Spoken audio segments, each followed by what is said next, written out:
I feel really lucky to be in the position I am right now, so that I can help tell this story in the most personal way that I'm able to. I'm an instructor of anthropology and sociology here at Northwest College in Powell, Wyoming, which is especially meaningful for me because we are just 15 miles down the road from the site of the Heart Mountain Relocation Center from World War II. So my own family history is intricately connected to this place, and the lives of my students are also intricately connected to that history, even though they may not know very much about it. The Japanese government had prohibited Japanese people from immigrating to other countries. So by the turn of the century, that's changing. So we start to see in larger numbers Japanese moving to the United States. I'm what we call Yonsei, or fourth generation Japanese American, which means that my great-grandparents came from Japan to the United States. I'm a fourth generation Japanese American, but I'm also a fourth generation Wyomingite because my great-grandparents on my mother's side came straight from Japan to Wyoming, which is unusual because most of the immigrants from Japan came from Japan to the West Coast, which was highly populated by Japanese and Japanese Americans. Most of where they're moving to are areas like Hawaii and the western coast of the United States. So California predominantly, some into Washington and Oregon. So my relatives, rather than coming to the coast, they came to Wyoming. They were railroaders. The Union Pacific Railroad at the time had employed a lot of Japanese and Japanese Americans to help build the railroad and work along the tracks. Most of what they're coming to do is to work on farms. Particularly in Hawaii, they're working on sugar plantations, and then you have a growing number of Japanese immigrants who are starting to work on farms in California, and by the 1920s have purchased a lot of the good farmland in California. My grandmother's story is interesting because although she was raised in Wyoming, once she was in junior high, I believe, her father retired from the railroad and moved the family to California. They moved to Hollywood, and he opened up a grocery store. This was the new business enterprise, and they named the grocery store the Wyoming Market because they loved Wyoming and they missed Wyoming. So many of the white farmers in the areas of California are already becoming disgruntled against Japanese because they feel like they are kind of taking over all of the good land. So there already were anti-Japanese feelings as early as the 1920s and 1930s. I think about a year ago is when I first learned about it. I'm not from the area, so didn't know it existed. And it was kind of upsetting to hear about it. I didn't quite like what happened, so. When Japan becomes more militaristic in the 1930s, those people living in the United States, those Japanese living in the United States, have that added burden of increased anti-Japanese sentiment. So when Japan begins their pathway to try to expand their power in the Pacific, Japan had always been in the shadow of China as far as like the great nation of Asia. China was a declining power. Japan is now a rising power in Asia. And Japan desperately wants to be considered a major player in world politics. They have a big step forward during World War I. I mean, they were becoming a major player. Their navy was really becoming more recognized by the rest of the world. So in the 1930s, when Hitler is rising to power and Mussolini in Italy, Japan enters into a military alliance with Germany and Italy. And once they do that, then Americans view Japan in the same light as Hitler and Mussolini. For the United States, by the late 1930s, they have given Japan an ultimatum because Japan has began trying to take over places in Asia. They attack China, they attack the city of Nanjing and brutally loot and massacre and rape people. It's referred to as the Rape of Nanjing. They attempt to take over areas of Manchuria. And once they start becoming much more aggressive in Asia and taking over and invading places, the United States places an ultimatum to Japan that they need to stop those invasions, or the United States is going to cut off its oil supply, and it's going to freeze all Japanese business assets in the United States. So cut them off financially and oil trade. And for Japan, not having access to oil was horrific for them, because they import almost 100% of their oil. So it wasn't just about having that oil supply for the military, which was one of the main things that they needed in this pathway to kind of control Asia. But it also meant that their citizens, a domestic use of oil was going to be a crisis. So because they needed that oil supply, Japan increasingly sees the United States as a threat. If they are going to continue their military path, they need that oil, and they see the United States as a barrier to that. So they begin planning an attack against the United States in order to try to force the United States to open up that oil transportation again. I moved here from Pennsylvania when I was 28 years old, and I never even heard that these camps existed until I moved here. And I found it really shocking, not only that it happened, but that I never even heard about it.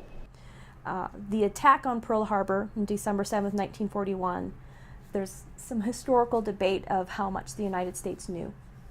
Most historians agree that FDR and his advisors knew Japan was planning something.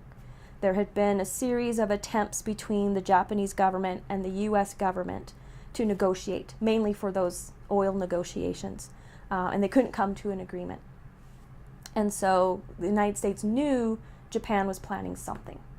They knew that they were planning either an attack or some sort of an invasion. Where historians disagree is if Roosevelt knew when and where. And most historians are at a consensus that he knew something was going to happen in the Pacific, but did not know the specifics of Pearl Harbor.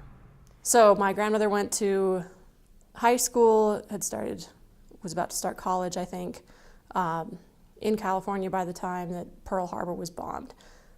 Pearl Harbor was bombed, and at that point, all of the Japanese Americans along the coast were eventually moved away from the coast into 10 different relocation centers, as they were called, throughout the country. So when the attack happens, although the timing of it is a surprise, the fact that Japan attacks isn't necessarily a surprise to Roosevelt and his advisors. And that certainly launches the United States into World War II. I mean, we're neutral in the war at this point. So the following day, December 8th, FDR asked for a declaration of war. I'd actually learned about the Heart Mountain Relocation Center when we first moved to Wyoming. I was in 3rd grade, and I'd remembered driving to Cody and seeing the smokestack and kind of wondering what it was, but I never really learned the history until I was later in high school, and I don't know if it was for a school project or personal reading. Kind of weird like that, but had checked out some of the nursing journals, the journals written by some of the nurses that had worked at the camp from the Taggart Library here at Northwest College. And reading through those, it was heart-wrenching, just very emotional for me to learn some of the first-hand accounts from the people that had worked there and had lived there, and just to really kind of realize the impact that dark period in American and even Wyoming history. And once we are at war with Japan, that anti-Japanese sentiment that had already been stewing since the 1920s and 1930s comes into immediate effect. Part of that was the suspicion against the Japanese already. And it's certainly that increases in the 1930s when Japan is becoming a more militaristic power. So prior to Pearl Harbor, so even before December 7th, 1941, the FBI began investigating Japanese Americans and Japanese citizens, people who had been born in Japan. They targeted people that they thought were suspicious, and most of them were located on the West Coast. My grandmother's siblings and her parents all ended up coming to Heart Mountain, Wyoming. My grandmother herself, Susan Matsumura at the time, she did not come to Heart Mountain because she illegally slipped through the cracks, so to speak. At the time in California, she was working as a nanny for a white doctor's family. And when the call came that all the Japanese Americans were to be shipped out to camps, this doctor said to my grandmother, "I'm not letting you go into one of those camps." So he pulled some strings, called some people, made arrangements for her to go and work for another family in North Dakota. So she still had to leave the coast, but she didn't have to go to a camp. She visited Heart Mountain a few times to see her parents and her siblings, but while she was free to come and go, they were not. So they referred to it as the ABC plan. So anyone who was designated as A was a known enemy or known suspicious, known dangerous. And these were people who were Japanese diplomats, major business owners in the Japanese community, even fishermen were considered part of these known threats. Fishermen in particular, and there were a lot of Japanese who were fishermen as part of the, with the farming and agriculture. That fishing was another major industry. The suspicion was from the FBI that they were not out fishing, that they were using their boats to patrol the coastline of the United States. One, because it would be better radio reception, and they would be able to radio Japan and be able to give them information, but they would also be able to patrol and be able to see where our military installations were, where would be possible places for attack. So people were suspicious that these Japanese fishermen were out there doing something besides fishing. So these were people who were investigated by the FBI and placed on this list as someone who was known suspicious. The B people were the same types of jobs and professions, people who were suspected as suspicious but had not been officially investigated by the FBI. And then the C were those who were a perceived threat. And that were anywhere from a Japanese language instructor, editors of Japanese language newspapers, even martial arts specialists were considered part of that C group because they were pro-Japanese. They were supporting Japanese culture, Japanese ideas. So these people on the ABC list had already been investigated by the FBI prior to Pearl Harbor. So within hours of Pearl Harbor, these men were rounded up by the government and sent to assembly centers. All of them were men. There weren't any women or children on these ABC lists. So within hours of Pearl Harbor, they were being sent to detention centers across the United States. First, with international students, we went to the Homesteader Museum in Powell, and they had a full of pictures. They had a gallery, and I asked the history of the pictures, and the curator explained me the history of the Heart Mountain, and I felt so bad, like especially the Japanese Americans, people who were in concentration camp were real citizens of Americans, and like being a real citizen and like living in that condition for 2 years, I can't imagine. So I feel so sorry for them. So those camps then were to house anywhere from 8,000 to 11,000 people, and Heart Mountain was one of the larger. They had at its peak time probably around 10 to 11,000 people. And those barracks again were built with the least amount of insulation. I mean, at Heart Mountain specifically, they were able to build a barracks in under an hour by the time they were able to do that. They used green lumber, so once they were finished and the wood dried, you had wide gaps in them, so they were very drafty. Within each barracks, they were broken down into 6 apartments. So you had numerous families living in each one of these barracks and in individual apartments. But the whole process was certainly seen as a military necessity. And that's how Roosevelt approached it. That's how it was promoted to the American people, that these camps were necessary for the protection of the United States. One of the most moving stories I think I've heard from Heart Mountain is about my grandmother's brother, Clarence Matsumura. He was at Heart Mountain, and like many young Japanese men, he joined the army to fight for the United States in World War II. Actually, he was drafted into the army. There was a draft even if you were incarcerated at one of these camps. You were eligible for the draft. So he was drafted, went to Europe to fight in World War II for the Americans, and his unit was one of the first units of American soldiers to liberate the Dachau concentration camp in Germany, one of Hitler's death camps in Germany. So the irony is just really thick that you have a young man, Japanese American, but Japanese by looks, who had been locked up in a camp, basically a concentration camp, in the United States, had gone to Europe to liberate other ethnic minorities from a concentration camp in Europe. The really powerful part of this story also is that much later in life, I think when my great uncle was close to 70 years old probably, he was reunited with one of the Holocaust survivors from Dachau who remembered my great uncle saving him. He was on his deathbed practically, and he remembered this young man with a Japanese face in an American uniform who saved him from death, basically. And they were able to reunite later in life, which is just an amazing story. The perception was that they were a military threat. Most Americans, not all, but most Americans viewed the Japanese and Japanese American as a potential threat.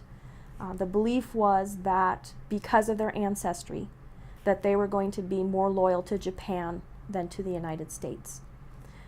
But of those 112,000 people who were sent to the relocation centers, as the government called them, over 2/3 were born in the United States.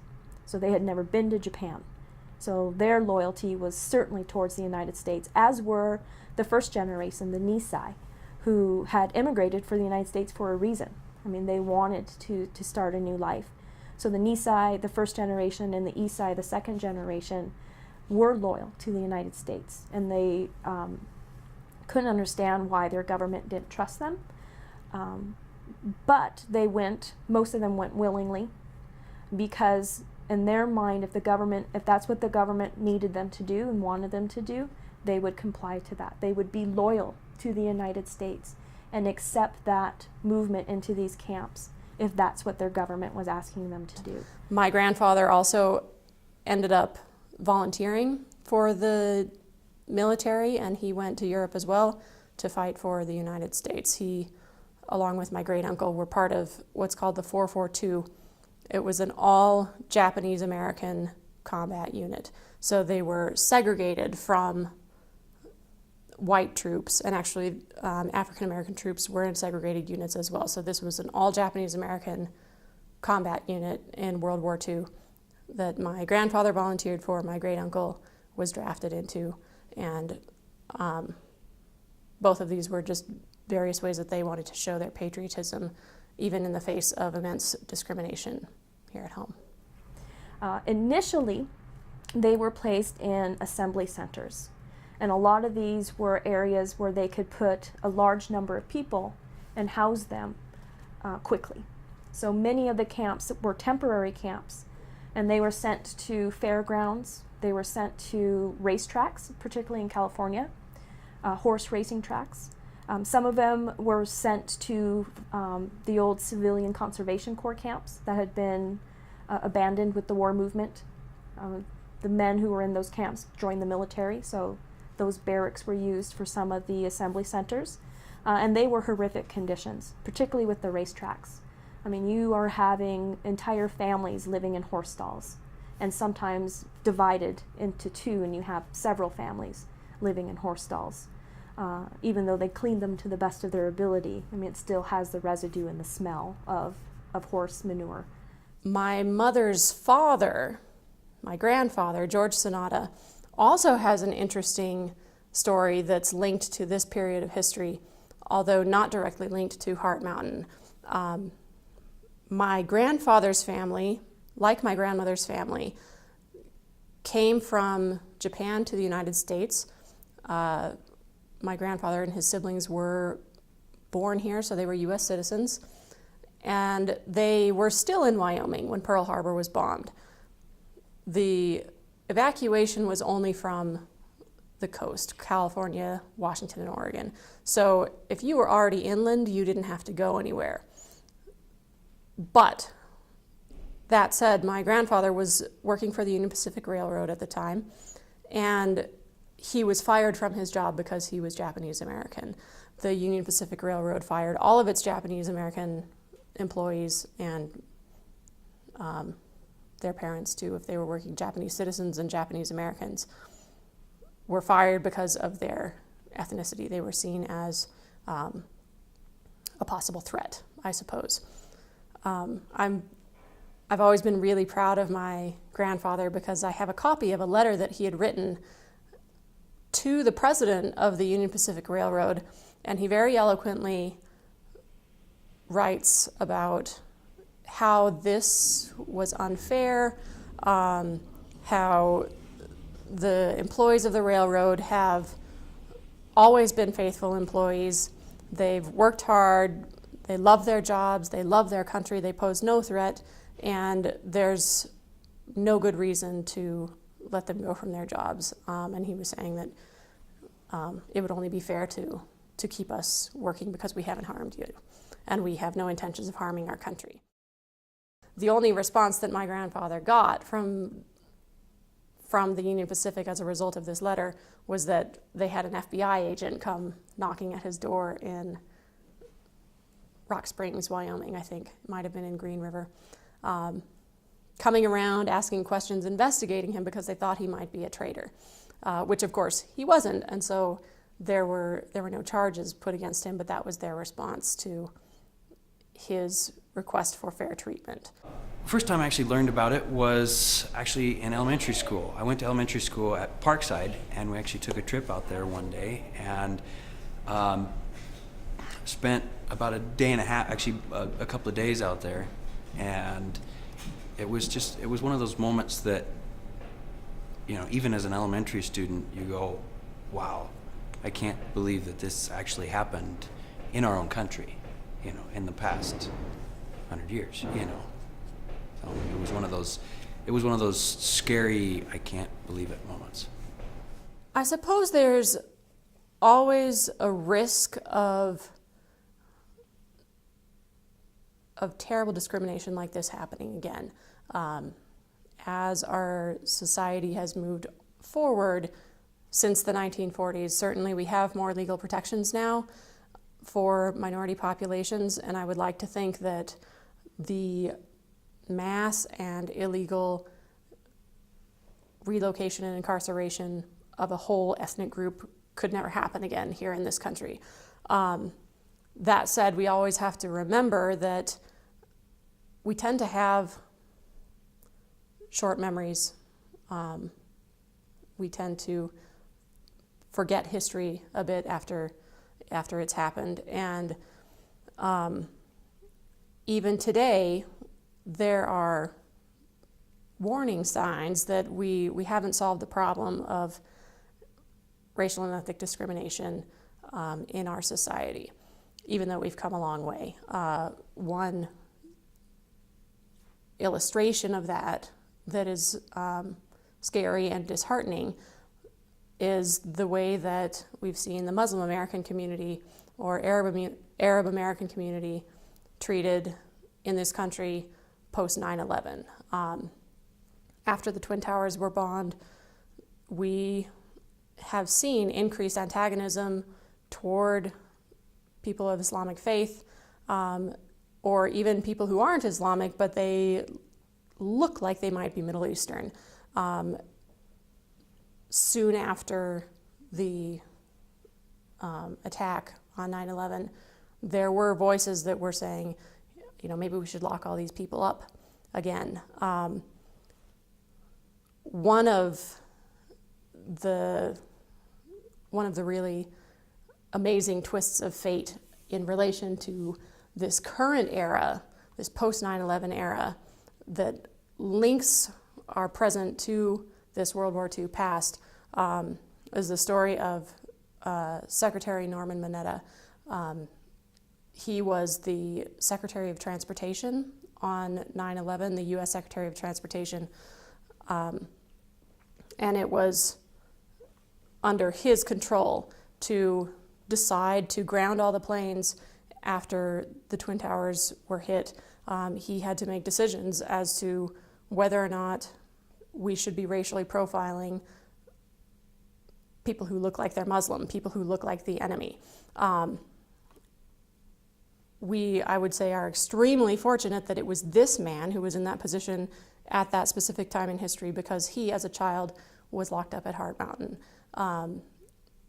He remembered his family being taken away from California, put on a train, put here at Heart Mountain, behind barbed wire with guns pointed inward at him and his family, because they looked like the enemy in the wake of an attack on our country. It was this man who, as an adult, was the United States Secretary of Transportation when we came under attack on 9/11, and it was him and the people around him who were able to say, we're not going to let this happen again. So that's a powerful example of how far we've come, but public opinion also shows that we're not clear yet. We are not risk-free, and we have to keep working hard to tell this story so that something like this can't happen again.